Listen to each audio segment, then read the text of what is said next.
Dahil sa nangyari kay Kai Sotto, malungkot nga ang mga Gilas fans at isa na dito ang kanilang head coach na si Coach Tim Cone. Na ayon sa kanya, heartbroken daw siya para kay Kai. Pero hindi naman siya nawawala ng tiwala sa kanyang Gilas at motivated nga sila na galingan palalo para kay Kai. So Coach Tim Cone na heartbroken nga o nalungkot sa nangyari kay Kai Sotto. Hindi nga kasi ito ang inaasahan nilang balita sa simula ng bagong taon.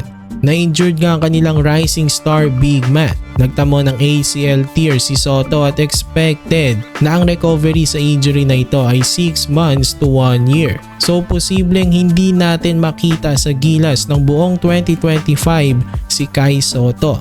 Nakakainayang nga ito dahil exciting pa naman ang year na ito para sa Gilas. Ngayong 2025 kasi ang FIBA Asia Cup. Nakakalungkot ngang isipin na hindi makakasama si Kai. Malaking kawalan nga siya sa Gilas. Kaya nga nag-iisip na si Coach Tim kung papaano niya pupunan ang naiwan nitong posisyon sa ating national team. Pero wala talaga tayong magagawa kung hindi pagdasal na lang na sana mabilis ang recovery ng injury ni Kai. Pero kahit malungkot si Coach Tim, tiwala pa rin naman siya sa Gilas Pilipinas na makakagawa pa rin naman sila ng mga special moments ngayong 2025. Alam niya na malakas pa rin naman ang Gilas Pilipinas at maraming ang players na pwedeng mag-shine. Inaasahan ni Coach Tim na ang kanyang mga young guns na sila Carl Tamayo, Kevin Kiambao at Mason Amos ay mag-step up. At tiwala nga siya na makakagawa ng impact ang mga ito. So importante na gumana sila. Pero ngayon ang uunahin mo nang i-focus nila Coach Tim ay ang maghanap ng replacement kay Kai Sotto.